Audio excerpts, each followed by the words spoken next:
not sure if you ever had a moment in your life where you found yourself doing something that you didn't realize that you were doing.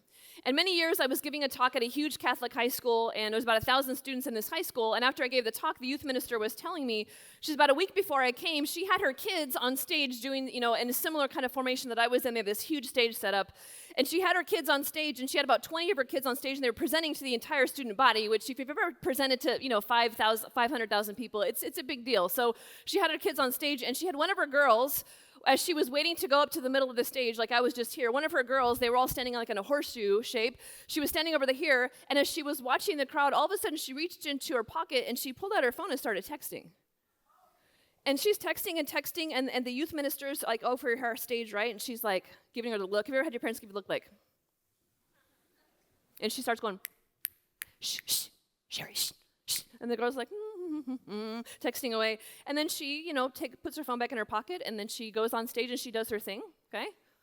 She completes her speech, she goes back, and she's standing there, and the youth minister watches again, and the girl kind of gets lost in thought, and all of a sudden her hand reaches into her pocket and she starts texting again. And then they finish their presentation, and the girl gets off stage, and the youth minister is going, what? She's like, what are you doing? What are you doing? And the girl's like, what? She's like, do you have any idea what you were just doing? And the girl's seriously befuddled. She's like, no, what are you talking about? And she's like, did you realize that you were just standing on stage for most of your presentation texting? And this girl, like this wave of like hot emotion, her face blushed and her cheeks blushed, and she said, no, I had no idea. And the youth minister said, you don't remember that? She said, no, I have no idea. Have you ever in life found yourself doing something, and what you were doing, you didn't realize that it was something that was that big of a deal? Or maybe something that you didn't know about yourself, and all of a sudden you're doing this, and then you said to yourself you weren't going to do it anymore, and then here you are doing it again. Or maybe one of your friends, you're driving in the car, and you have that tone of voice, and she's like, you're doing that again. That thing you're doing that I hate, you're doing that again. And you're like, I am? I didn't know that about myself. And there's so many things in life. As I was sitting here and I was just praying for you all this morning, and I met you a little bit last night, but just to tell you a little bit about myself, my name is Sister Miriam James, and I've had the honor of just being with many of you over the years, and I know, a lot of your parents, and I do a lot of adult ministry and things like that. But one of the things I do is a part of just the way the Lord has opened my heart is I journey often with people into the deepest places of their hearts. And what we're going to talk about today in just the short time that I have with you today is we're going to actually talk about something called hidden wounds, right? So the beautiful thing about our lives and the beautiful thing about our hearts and our stories is many times it's only love that comes to reveal the deepest places of our hearts, of things we didn't know about ourselves, things we didn't know about life. And what love does, love comes into the deepest places of our soul to bring us to life and to set us free. What you and I did just now is where we were all standing here, and we took a deep breath in, and you put your hand on your heart. Every single one of us here, and as I was praying for you this morning, just looking at your faces, because see, I have the best seat in the house right now. It's because I can see your faces. And that's the deepest desire of the human heart, is to be seen. It's also our deepest fear as well. We want to be seen, but we don't. We want to be known, but we don't. We want to be loved, but we don't. And we all have places where we want somebody to know this about our hearts, but then all the places that we hide so desperately. And every single one of us, as myself included, as we stood here and we put our hand on our heart, every single one of us in this room has desires. And we have dreams. And we have hopes. And we have things in our life that we want to accomplish. And we have mysteries in our life that are beyond our ability and our comprehension to solve. And every single one of us here in our life has areas that have been wounded, where our hearts have been wounded. And the beautiful thing is I had you reach out and put your hand on the shoulder of the person next to you, is that they have the exact same thing. That you know what, no matter what people present or what they look like on the surface, that every single one of us has places where love has been ruptured, where love has been withheld or withdrawn. And no matter how we grow up, none of us grows up in a perfect home, and every single one of us has moments in our life where we wanted somebody to see us and we wanted somebody to love us, and they just couldn't or they didn't do it. And over time, my dear friends, what happens is we kind of tell ourselves, like, well, it's okay, it's not a big deal. I'll totally get over that. And we get to be adults like my age, and then we say it's not a big deal. And you know what? It's totally a big deal. Because what we do is when we look at other people, we often have opinions, don't we? We kind of form. Have you ever looked at somebody and you totally make a snap judgment of them? And then like a year later, you hear their story like, oh, geez, I was way off on that one, Because quite frankly, we have no idea what other people hold. We have no idea what other people hold in their hearts, what they hold in their stories. And sometimes, Katie was sharing a beautiful story in the women's session this morning about where, her daughter was playing on the playground with these other girls, and these little girls, already at that young age, they're making fun of each other. And the things that we say to people, and as we get older, we're more sophisticated in how we attack people and how we criticize them. And the only reason why we're doing that is because our hearts are broken. And in the deepest places, you and I want to be loved. So just an example here as I kind of talk about this. Maybe for some of you, you might be looking at me, and I've been a religious sister. I'm part of the member of the Society of Our Lady of the Most Holy Trinity. I live in the great nation of Texas, okay? So I live very far south. And so I've been in my community about 24 years. And so I played Division I volleyball in college. I jokingly said I did want to work for ESPN. That was the goal of my life. And then Aaron Andrews stole my job. I became a nun instead. That's what happened. So totally kidding. Kind of. I still love sports. But when I was in college, I wanted to be somebody. I was in high school, I wanted to be somebody, and I was really good at sports, and I was really good at school, and I thought, I'm just going to do this thing, and I'm just going to live my life, and I'm going to be happy. And so, I became a religious sister, and you might be looking at me saying, well, what does your life have to do anything with our life? And the truth is, because we're people, all of us we overlap, and we intersect in the most beautiful and broken places as well. But you know what? I sit here before you today as somebody who's been in my religious community 24 years, but I also sit here before you today as a recovering alcoholic. I started drinking when I was 12. And after that, I was sexually violated. I lived a life of many years of great promiscuity. I had an addiction to alcohol and to lust. I was introduced to pornography when I was very young. And if you would have asked me when I was much younger, how are you doing? I would have told you, I'm fine. I'm fine. I don't have any problems. I'm totally fine. But inside, I was just absolutely dying. And maybe that's not part of your story. Because things don't come out of nowhere. And what I want to talk about is, sometimes we hear talks about just, wounds, or we talk about, just maybe addictions we have. But see, every single one of us, just the beautiful, most wonderful, impoverished thing about being a human being is that we're all so incredibly little. And, underneath our deepest shame, whatever in your heart right now that you're most ashamed of, and maybe you really want to go to confession about that, or you really want to tell somebody, but all of us have these places where it's like, me, I really want to be free. Also me, I hate this, I can't stand it. And maybe you want to go to confession, but you're like, that thing where you go to confession and you have that sin that you don't really want to talk about, so you bury it in between two other things that are not that bad. And you're kind of hoping the priest doesn't notice. Okay, maybe I'm the only one who's done that. Okay, maybe that's not you. And we're just so afraid of these places in our hearts where our hearts have been wounded. And so what we do many times, my dear friends, is in life is we're managing our life up here. We're managing in what we call symptoms management or behavior management. And we're living our life up here, and we're looking at people saying, man, why don't you act better? Why don't you get your act together? Why do you got to be so rude? Why do you got to be so cruel? And most of us don't understand is the reason why what's manifesting up here is because our hearts are broken down here. And it's only here in the deep places where our lives begin to be transformed. So can I just kind of give you a definition? Could you all pull my PowerPoint up for me? Can I just give you a definition of trauma? I want to talk about trauma. I want to talk about wounds. I'm not sure if they can see that. Trauma is actually the Greek word for wound. And so when we say, you might be thinking in your heart right now, well, maybe I don't have any wounds. I'm not traumatized. I don't have any wounds. Every single one of us, just by virtue of being a human person, is wounded. We've all had places where love has been withheld or love has been withdrawn. So let me just give you an example, a very kind of, it's kind of a psychological definition of trauma, which would be this, an event that overwhelms our ability to cope, leaving us feeling powerless and helpless. An event or our response to an event which overwhelms our ability to cope, leaving us feeling powerless and helpless.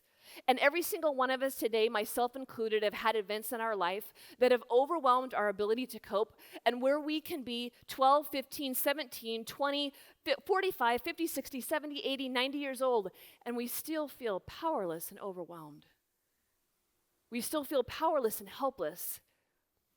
And it's these places in our lives, my dear friends, that I want to appeal to you today in these places, because it's these places that are driving a lot of why you and I do what we do. It is one thing for us, and I go to confession all the time. I'm a nun because that's what we do. I go to confession all the time. I just went this morning, as a matter of fact, okay? And we go, and that's really, really important. But you know what? If we're not going and our heart isn't open to what's present at the deepest level, what we do is we keep doing the same thing over and over and over again. And if you've ever wondered why in your life you're doing the same thing over and over and over again, have you ever done that thing where you said you weren't going to do it anymore? I know I've had it happen in my life in the area of addiction, of lust, of pornography, of promiscuity, those places in my life. I've done it in the area of gossip. I've had moments in my life where I was just so unkind to somebody, where I remember when I was in high school, I picked on people in high school because I hated myself so much. We've all had those things that we've done to us. And then, as I get older and I'm growing in my religious life as a woman, where I want to love excellently, I want to be well, and you say to yourself, okay, when I see that person again, I'm not going to say that to them, or I'm going to be kind. And then you do the thing you swore you weren't going to do, and you find yourself back in the same situation. You're like, man, why am I doing what I'm doing? Why am I doing what I'm doing? So can I just tell you this? That there's a really good reason why you're doing what you're doing. That nothing in your life comes out of nowhere, my dear friends. And nothing in your life stays out of nowhere. There's a reason why you do what you do in your room by yourself at night. There's a reason why you hide that certain thing that you hide. There's a reason why what sets your heart on fire, sets your heart on fire. There's actually in our life, it all makes sense. And a lot of the reasons why the broken things, why we're doing what we're doing, is because our hearts have been ruptured by wounds where love has been withheld and love has been withdrawn, and we're stuck in a deep place of powerlessness and helplessness, even if we don't want to admit it. And our lives have been shattered. And what you and I are doing in our life is we're trying to help mitigate against the pain in our life. St. Julian of Norwich, I love one of her quotes, and she says this: when God sees our sin, he sees our pain. When God sees our sin, he sees our pain. When you and I see our sin and we see the sin of other people, many times we are harsh, we are cruel, we hate ourselves. All the areas where you and I hold such deep shame, just like Adam and Eve when they sin, what is their first response? Their first response is to hide, is to put on fig leaves and hide. And you and I have very sophisticated fig leaves that we put on. We have different ones for different occasions. We put, oh, that's going to look nice. I'll wear this one. We're so great at what we do. And inside, we're so afraid that if you really saw who I was, if you really saw the depth, I'm not just saying it to saying it, but we have this, shame isn't just an idea. It's not just a concept. We have a visceral experience to it. Where it takes over our bodies. We feel our heart racing. We feel sick to our stomach. Our shoulders cave in. It's that thing that happens to you when you do the thing you said you weren't going to do and you do it. Or that fear that keeps plaguing you. We're talking this weekend about fearlessness and the fear that keeps plaguing us. And the fear is a self-protection against something that feels much greater. And so fear comes around that place, and our whole bodies respond to it, and we hold so much trauma in our bodies. And what the Lord is doing is he's coming to the depths. He's coming to the middle of it. Because you know what? Let's all admit that if we could have done it on our own by now, we would have done it. If you could have solved the problem in your life, if you could have solved your anxiety or solved your addiction to pornography or solved your eating disorder or solved your parents' marriage, or that thing in your life where you are the kid, you go to youth group every Sunday and you're homeschooled and all these things, and you're thinking, well, my life isn't really that bad, but there's that party inside that you're just like, man, I feel like I have to perform for love. Or I feel like I have to fit in. Like, I don't want to do what these guys are doing, but I feel like I have to do it. Like, what's wrong with me? I just want to tell you in all of that, there's nothing wrong with you. Your heart has just been broken. And you and I, even as adults, we spend so much of our life managing up here. But the Lord desires to bring us down here. And there's a wonderful story in the Gospel of Matthew, and it's not a parable, it's actually a story, of a woman who is hemorrhaging. And you and I, we have different places of our life that we actually hemorrhage. Okay, can you go to my next slide? And when we hemorrhage, it actually brings us, it just bleeds us of life. It bleeds us of all the places where we hold life, where our hearts are just aching. And when we hemorrhage, it drains us of life, and it either kills us outright or just slowly leaks the life that we have within us. And this is what is happening in the Gospel of Mark chapter 5. And look, this is not a parable, my friends. So I'm going to read this to you. I'm just going to invite you just to notice kind of what happens in your heart as I read this. And this is in the Gospel of Mark. It says, there was a woman afflicted with hemorrhages for 12 years. And a woman who's hemorrhaging is a woman who's bleeding. And she's ritually unclean. And if you're bleeding and you're unclean, you're not living in your home with your husband and your family. You're ritually living outside of the community. And anything in Jewish culture at that time, anything you touched, any person you touched, anything you touched would be unclean. And anybody that touched you would be unclean. And how many of us sit here today when we have areas of our life where we feel very unclean? And there are places of our hearts that are unhealed wounds, like we said, that where we feel powerless and hopeless in these places, and we're stuck in this cycle, and we're just trying to make our lives better. And we just say to ourselves, if I just try harder, I can get over this. And we do, don't we?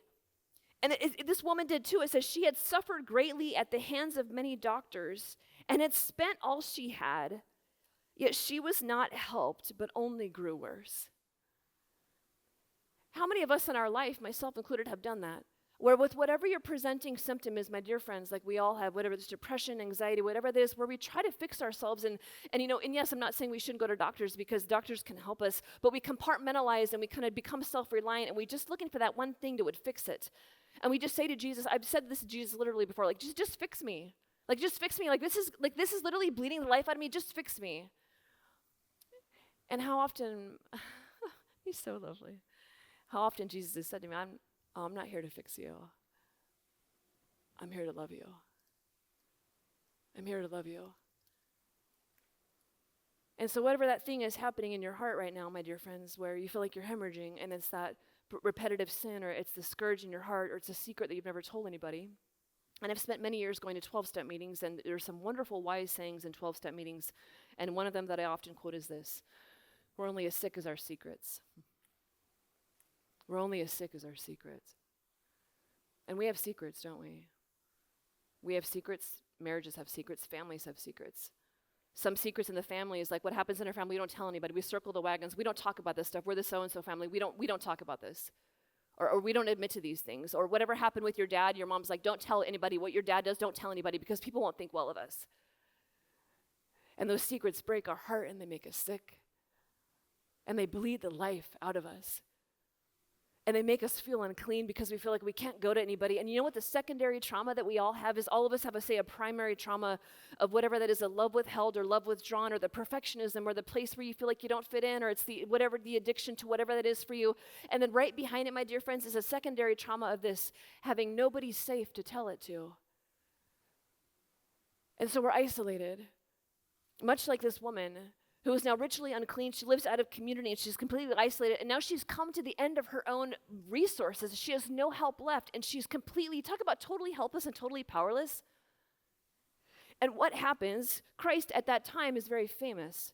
And this beautiful chapter of Mark, I love it. There's so much healing in this chapter. He's very famous by this time. And she hears of his healing and she goes into the crowd. And I'm sure people are looking at her because everybody knows. And so we've all had situations maybe at school where you did the thing you weren't supposed to do, or you sent a picture to that guy and he was like, hey girl, send it to me, and you did, and then he shared it with all of his friends. And right now you bear the shame of that, and maybe you're the guy who did it and you bear it too. And people are looking at her and they're like, oh, don't touch her, like don't touch her. And you can just see her desperation, you can see her heart there. And she says, if I could only but touch his clothes, I shall be cured. And she reaches out to do so. And from that, this whole interaction comes with Christ because he feels the power of not just somebody wanting to be fixed, but somebody wanting to be loved. Because you know what? In the places of all of our shame, where we self-criticize, where we are isolated, where it feels like the total thing that encompasses us, where we define ourselves by our sin, I really believe if we could be very honest in the deepest places, would be this little vulnerable part that everybody has, where we would just say, I just want to be loved. I just want to be loved. Like for me. I don't know, I want to be loved right here, not when I get my crap together. I just want to be loved. I just want to be loved right here. And this woman is coming to Christ ritually unclean and hemorrhaging, saying, I just want to be loved. Can you come and bring me into wholeness and communion? And isn't that really in these deep places, my dear friends? And if I could just take your hand very gently, and I'm sitting down for a reason, because I just want to, can I take you just a little bit farther in this story? Some of the deepest places, especially, is wounds of a sexual nature, which always inflict the deepest shame. Shame is a result of brokenness, is a result of a rupture of communion. Lust is a result of a rupture of communion. And all these places are a result. But I think the area, especially of sexual sin, it brings us to the deepest shame and the deepest sorrow. It brings us to the deepest confusion and also to the deepest desire. Because every single one of us here today, no matter what you're holding in your heart, is we want to love well. And we want to love excellently.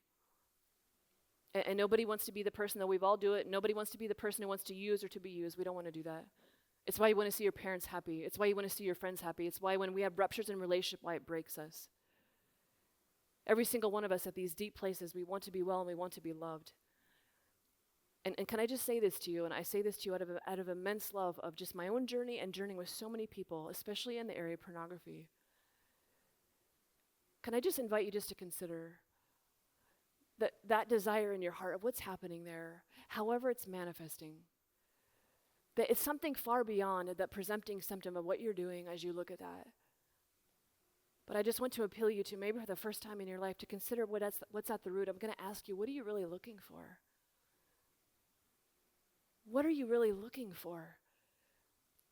Because it's actually scientifically proven that even the kind of pornography you look at, the exact words that you put in the key search to look at that pornography is really revealing the exact place where your heart has been shattered. What you fantasize about up here, what's going on in your life up here, this is telling you something about where your heart has been broken. And these, my dear friends, these are the places where we feel powerless and hopeless, where our hearts have been shattered. When people come into even the area of like the addiction of masturbation, that anything that has been purported upon you or given to you, it's a deep violation. And I prayed with people in so many of these places where they first discovered pornography, they first discovered masturbation, or they first had a sexual encounter, and it's filled with so much shame. Because many times they don't understand what's happening here. And when those things happen to us, they're deeply violating.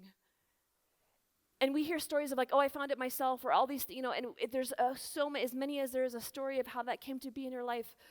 That is the very place, and it might seem counterintuitive to you, but these are the places to which we must go to receive healing and restoration.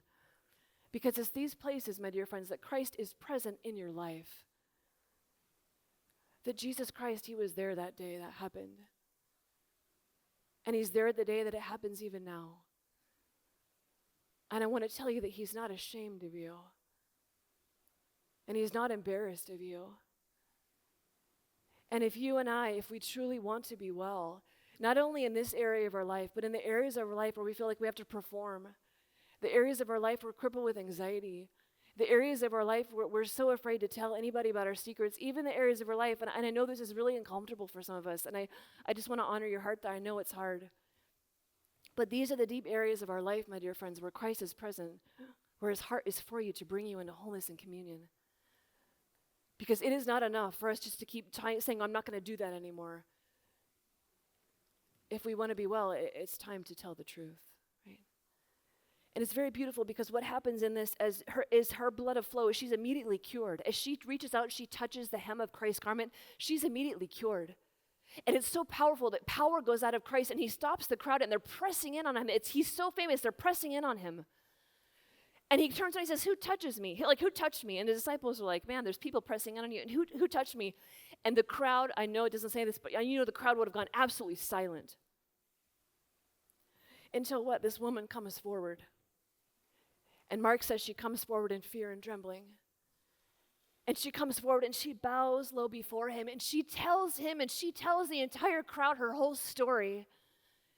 And a lot of that story would have been about those people in the crowd who shamed her and who ridiculed her. And she would have gone and she would have said, this is what happened to me. I've been unclean. I've spent all my money.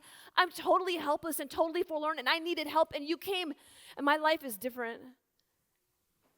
And it's so lovely because it is one of the most first public, powerful testimonies that we have of Christ healing, right there with this woman. And he looks at her like he looks at you, as I see your face even now. And he says, my daughter, or if it was a man, he could say, my son, your faith has made you well. You go in peace. You go in peace. Because it is only authentic love, my dear friends. It is only authentic love that heals broken love in our life. That is the only thing that heals. Only authentic love heals the broken love in our life. Not anything else. And so where is Christ in your heart right now, inviting you to an encounter? Because see, in the Gospel of Mark, I love what it says. It says the woman knelt down and she told the whole truth. She told the whole truth. And did you know, and some of you probably have had this experience before, did you know to this day in the American system court of law, if you are a witness in a trial, before you give your testimony, you will be asked, and we used to put our hand in the Bible, and you will be asked this, do you solemnly swear to tell the truth, the whole truth, and nothing but the truth, so help you God? To which your response, hopefully, is I do. And there's something powerful about telling the truth, the whole truth, and nothing but the truth in God's love. Because that's what heals us. It is His truth that heals us. And so the theme of this whole entire weekend, what Jesus says, I told you this so you might have peace in me. And not just a peace, it's like an absence of war. I told you the deepest meaning of peace is rightly ordered relationships. I told you this so you might have peace in me, because in the world you're going to have trouble. But take heart, you take courage, because I've overcome the world. And this is not just a nice saying. And what is the this? Like I've told you this, what is the this? This is from the Last Supper discourses where he's telling them what's going to happen to him. He's telling them what's going to happen to them. And he's saying, I'm telling you all of this. You're going to leave me. I'm going to be, God's still going to be with me. You and I are going to be one. I want you to be in the Father's love. I want you to be with me. And I'm telling you all this. It's like me sitting here before you today, just like a small person. I'm telling you this. I'm just telling you this so you can encounter the Lord's love in these places. So that you and I in our life do not have to continue the path we've been living. That there's something more. And that every single one of us in this room bears hidden wounds in a variety of things, And I think if we could understand that about each other and ask the Lord to give us his heart there, it might transform our own.